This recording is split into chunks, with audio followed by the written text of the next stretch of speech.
Annie Genevard, merci beaucoup d'être notre invitée politique ce matin, députée du Doubs, présidente des Républicains. On est ensemble pendant 20 minutes pour une interview en partenariat avec la presse régionale représentée par Stéphane Vernet de Ouest France. Bonjour Stéphane. Bonjour, bonjour.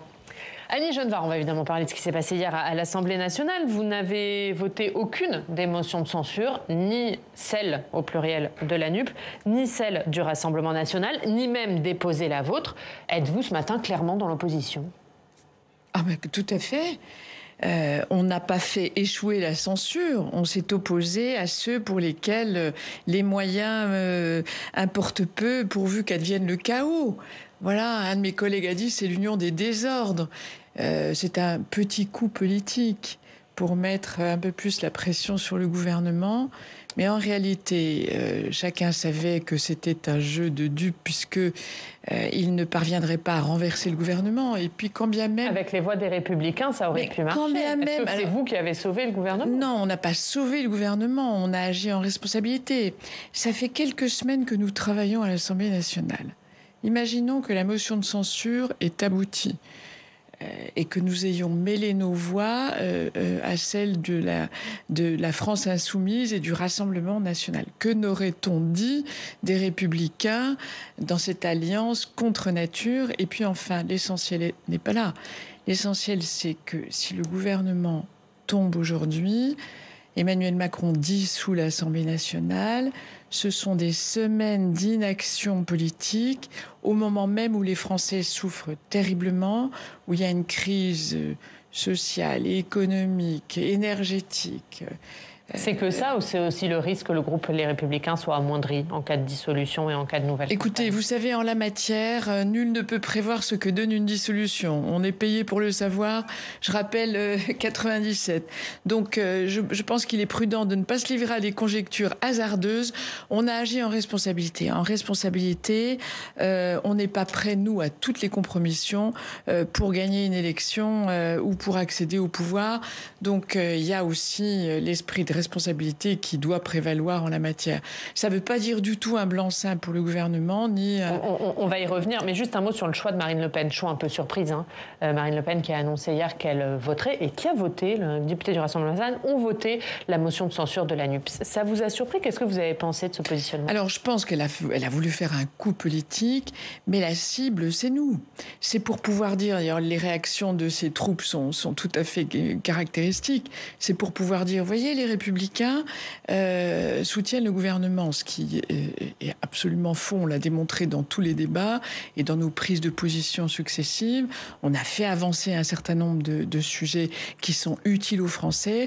Quand on augmente le crédit d'impôt pour la garde d'enfants, on fait œuvre utile pour les Français. Quand on fait voter une diminution du prix du litre carburant, on fait œuvre utile pour les Français. Lorsqu'on demande à baisser la fiscalité des entreprises, on fait œuvre utile pour les Français. En réalité, la cible, c'est nous. On voit bien que Marine Le Pen est engagée dans un processus où elle veut se substituer à LR. On est un peu le dernier rempart. Et donc, voilà, la cible, c'est nous. Et c'est pas le gouvernement, en réalité, parce qu'elle savait très bien qu'en s'alliant avec la NUP, elle ne ferait pas tomber le gouvernement. Et ça fait mal ? La cible, c'est vous. Est-ce que vous êtes le dernier rempart, dites-vous ?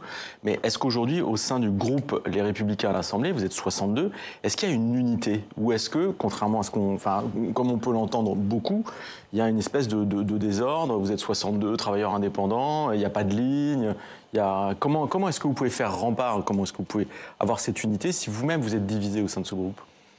Écoutez, la presse dit beaucoup ce que vous venez de dire. Et c'est faux ? Je crois qu'il ne faut pas s'exagérer. D'abord, sur la question de la ligne, vous ne trouverez pas un républicain qui vous dira qu'il n'est pas en accord avec un certain nombre de fondamentaux que sont le respect de l'autorité publique, l'importance donnée au travail, l'importance accordée à la solidarité bien comprise, l'importance attachée au territoire, à la décentralisation. Tout ça, c'est notre corpus commun et personne n'en disconvient chez nous. Après, il nous faut trouver un rythme dans cette nouvelle configuration. Je ne vois pas de différence insurmontable entre nous.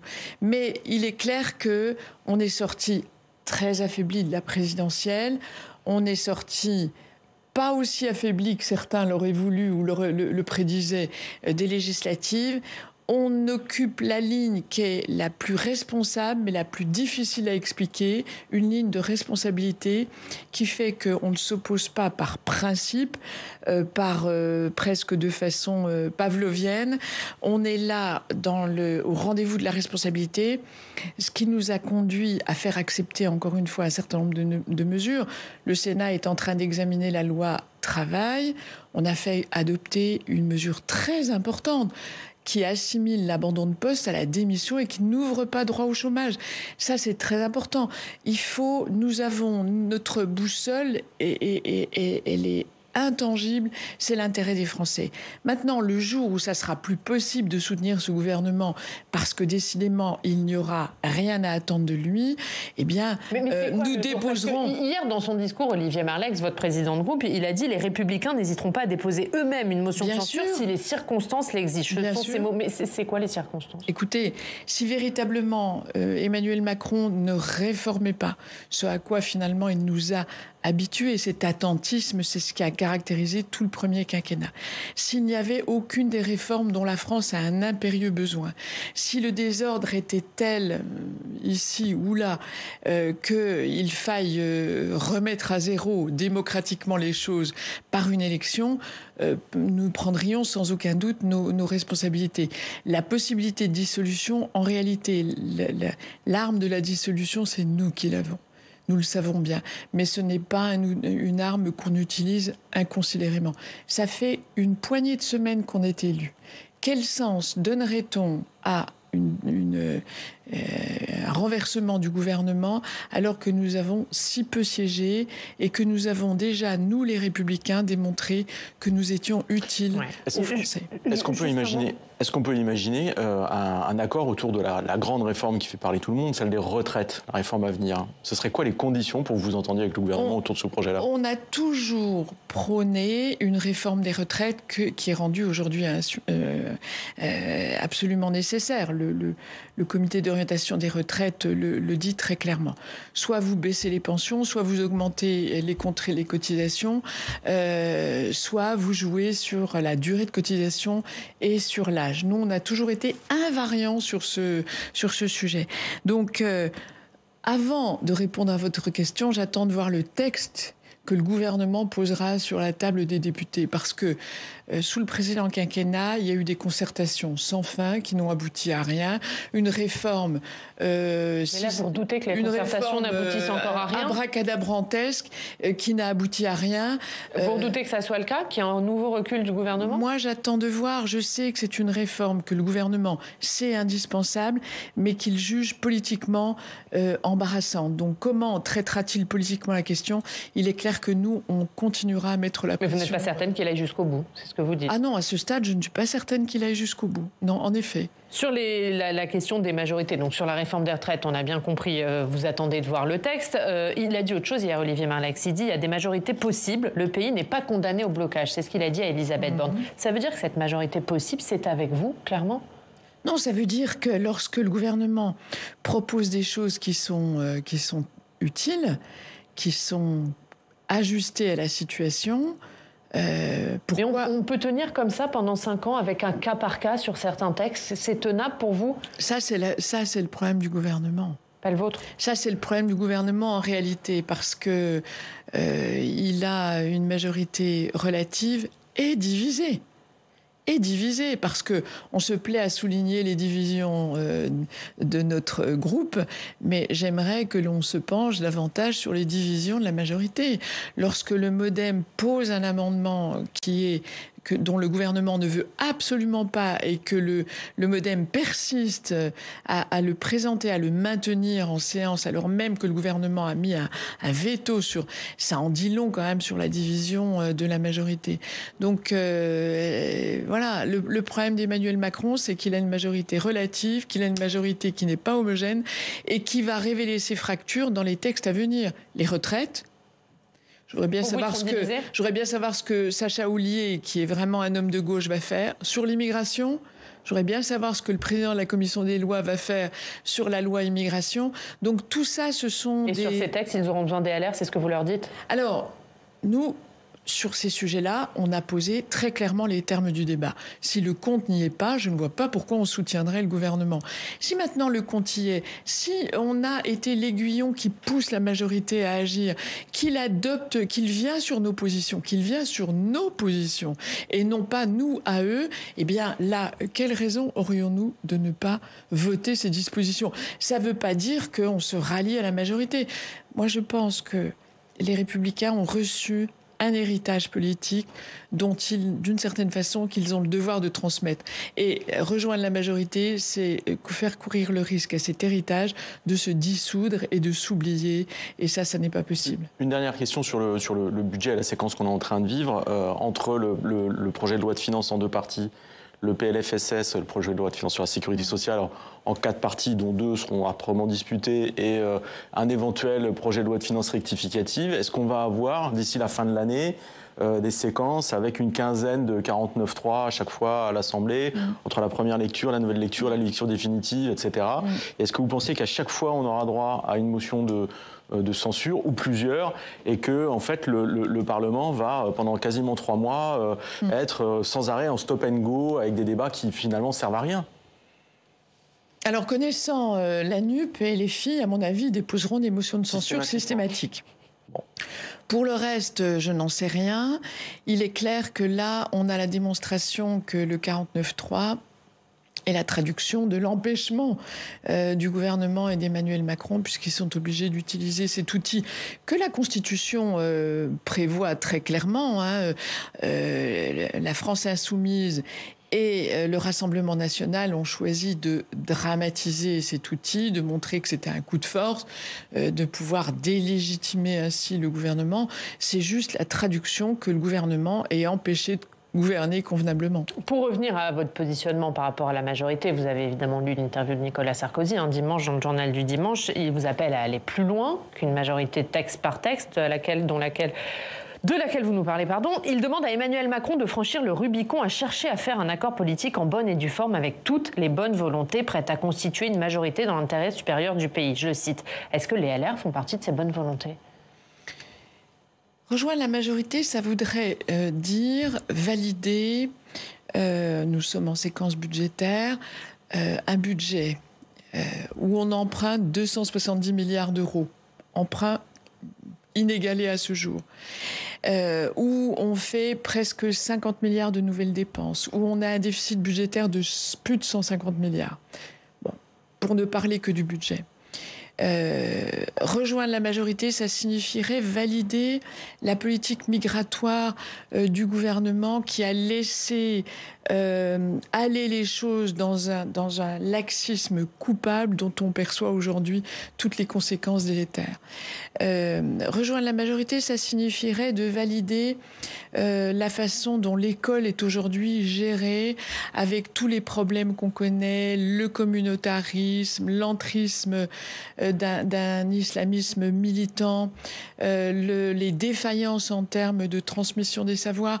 Donc comment voulez-vous que, dans ce paysage dévasté, où on a le sentiment qu'on ne peut s'appuyer sur rien de solide, nous rejoindrions une majorité qui a su si mal gérer les affaires de la France? Ça n'a pas de sens. Fin de non-recevoir que vous adressez à Nicolas Sarkozy. Est-ce que vous regrettez qu'il ait tenu ce genre de propos et qu'il lance ce genre d'appel dans la période actuelle? Je crois que cette question a été tranchée au moment des législatives. Nous avons choisi d'être dans une opposition, clairement, pour toutes les raisons que j'ai donné.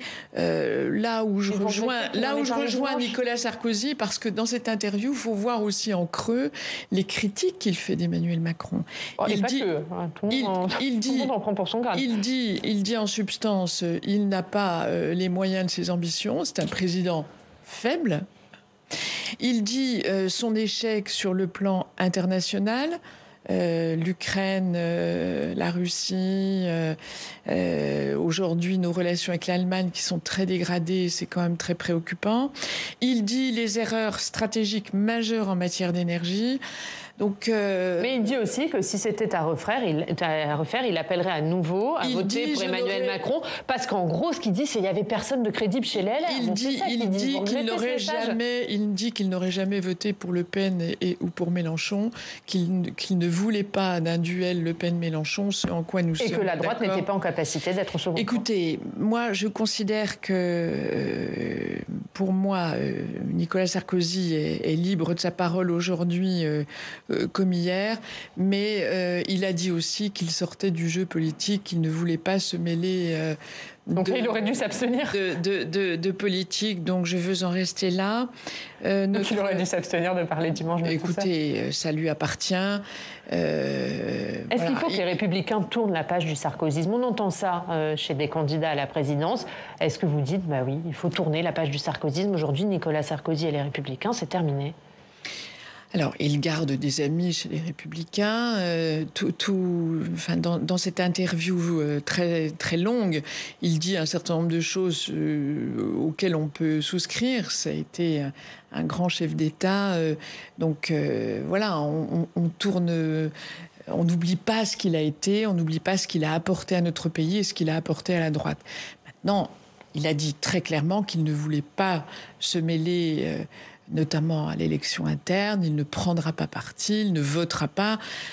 J'entends aussi sa volonté de recul. En même temps, quand il dit aussi il existe un problème majeur de leadership et de stratégie chez les Républicains, donc il ne se met pas de l'élection, mais enfin il met le doigt là où ça fait mal.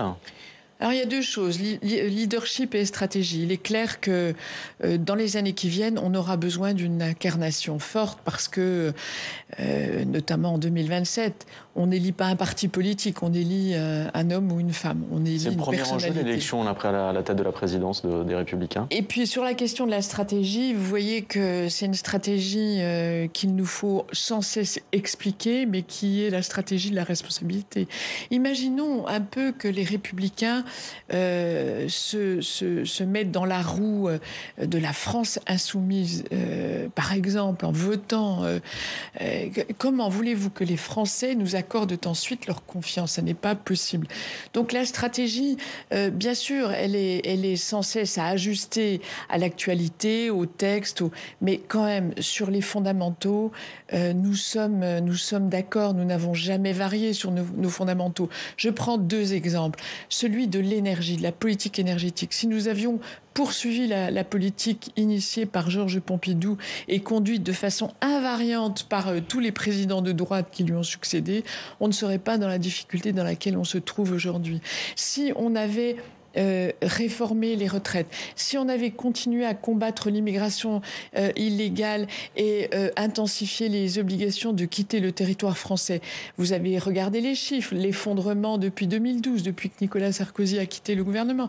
Donc, en matière de stratégie, on ne peut pas dire qu'il y a des stop and go ou des allers-retours ou des revirements. On a une colonne vertébrale. Les Républicains savent où ils habitent. Mais il y a un problème d'incarnation, ça vous le reconnaissez? Mais alors ça, c'était pour répondre à la stratégie. Après, l'incarnation, ça viendra en son temps. Certains considèrent qu'il faut le faire dans les mois qui viennent. D'autres considèrent qu'il faut... Il y a une chose qui est certaine... Mais vous, qu'est-ce que vous considérez? Est-ce que clairement, il faut désigner votre candidat à la présidentielle dès le début 2023? Alors, je crois qu'il faut interroger le candidat en question, puisque l'un des candidats à la présidence de la primaire a clairement désigné son candidat. Donc, je pense que la moindre des choses... C'est qui a désigné Laurent Wauquiez. Voilà. Pour vous, Laurent Wauquiez, c'est la bonne incarnation pour les Républicains? Il faut interroger l'intéressé pour savoir s'il veut rentrer dans l'arène aussitôt. Mais quel est l'intérêt pour votre parti, puisque vous le présidez? Est-ce que l'intérêt, c'est d'avoir votre candidat à la présidentielle dès maintenant? Ou c'est d'abord de refonder le parti sur les idées? C'est un peu ce que veut faire Bruno Retailleau. D'abord, on refonde le parti sur les idées et après, on se choisit une incarnation. Écoutez, cette question sera tranchée par le futur président. Il ne faut pas se tromper de moment. La politique, c'est aussi une question de momentum. Hein. Si vous vous trompez de moment, donc il faut bien ajuster les choses. Ce que je sais, en revanche, c'est que aujourd'hui, le parti politique ne sera, les Républicains ne sera plus présidé par quelqu'un qui a vocation à être candidat à la présidentielle. Ça veut dire qu'il faut reconfigurer le parti dans une autre fonction que celle qu'on lui a toujours connue. Et c'est un changement qui n'est pas indifférent. Ça veut dire aussi... un parti qui a la culture du chef. Oui, mais enfin, bon, on le dit toujours, mais donc le parti, c'est l'outil au service de la conquête du pouvoir. C'est aussi le lieu où s'élaborent les stratégies, où s'élabore la structure idéologique, où se débattent les sujets. Et en la matière, il y a à faire, bien sûr, parce que la société est mobile, les temps sont changeants, les situations, et on le voit dans de multiples domaines, exigent des réactions rapides, ajustées, proportionnées. Donc ce travail de fond doit être fait en permanence par le parti pour, le moment venu, se mettre au service du candidat. Mais ça veut dire que pour vous, ni Bruno Retailleau, ni Aurélien Pradié, j'écarte Éric Ciotti puisque lui-même a écarté cette hypothèse, donc ni Bruno Retailleau, ni Aurélien Pradié n'ont vocation à être vos candidats à la présidentielle, même s'ils gagnent la présidence du parti. Écoutez, je ne les ai pas entendus tenir de tels propos, en tout cas. Il faut savoir raison garder. Là, on est dans l'élection à la présidence de LR. Ne mélangeons pas les genres. Moi, j'ai compris, je n'ai pas compris que l'un d'entre eux pouvait être tenté par la présidentielle. Une dernière question sur les Républicains. Qu'est-ce qu'il en reste du parti aujourd'hui? Vous avez combien de militants? Est-ce que l'élection qui s'approche vous fait qu'il y a un regain? Ou est-ce que la séquence telle qu'on voit, ce qui est en train de se passer à l'Assemblée, est pas à l'inverse de nature à écarter encore un certain nombre de gens des Républicains? Alors je vais être très factuelle. Les Républicains, c'est plus de 70 000 adhérents. Je pense qu'on tutoiera les 80 000 au moment de l'élection, au moment de la clôture des adhésions, le 3 novembre. C'est le premier parti en nombre d'adhérents. C'est 100 fédérations dans tous les territoires de France. C'est un lieu qui a des instances qui se réunissent régulièrement. C'est un lieu où on débat des sujets, où on propose des solutions. Les conventions que Christian Jacob avait mises en œuvre ont produit énormément de propositions sur lesquelles nous sommes encore en train de nous nourrir. C'est le premier parti en nombre d'adhérents? Ah, mais absolument. En adhérents payants, alors en cotisation payante? Oui, on n'est pas un parti de cliqueurs. Les vrais adhérents sont ceux qui s'engagent, qui payent une cotisation. Vous avez plus d'adhérents que le Rassemblement national? Mais bien sûr. Mais bien sûr, regardez les chiffres. Regardez les chiffres. Donc, juste on ne peut pas. Voilà, soyons conscients de ce que nous sommes. Sur l'avenir de votre parti, puisque là, il y aura un chef avant Noël. Le second tour, c'est le 10 et 11 décembre. Est-ce que, selon ce chef, et notamment si c'est Éric Ciotti, vous craignez des divisions, vous craignez une implosion du parti Les Républicains? Je vais vous donner mon sentiment. Je ne le crois pas. Vraiment, je ne le crois pas. Parce que partir des LR pour aller où? Alors, je distingue les politiques, les responsables politiques des adhérents. Il appartiendra, en tout cas à celui qui se sera fait élire, de rassembler. Aujourd'hui, ils veulent gagner. Demain, ils devront rassembler. Éric Ciotti peut rassembler les centristes. Celui qui sera élu devra rassembler. Mais les centristes peuvent mais les autres candidats devront participer à cette union, cette réunion, parce que il en va de leur responsabilité. Vous dites pour aller... Moi, je ne dramatise pas, vous savez... le pire n'est jamais sûr. On nous a dit tellement souvent que les Républicains, c'était fini.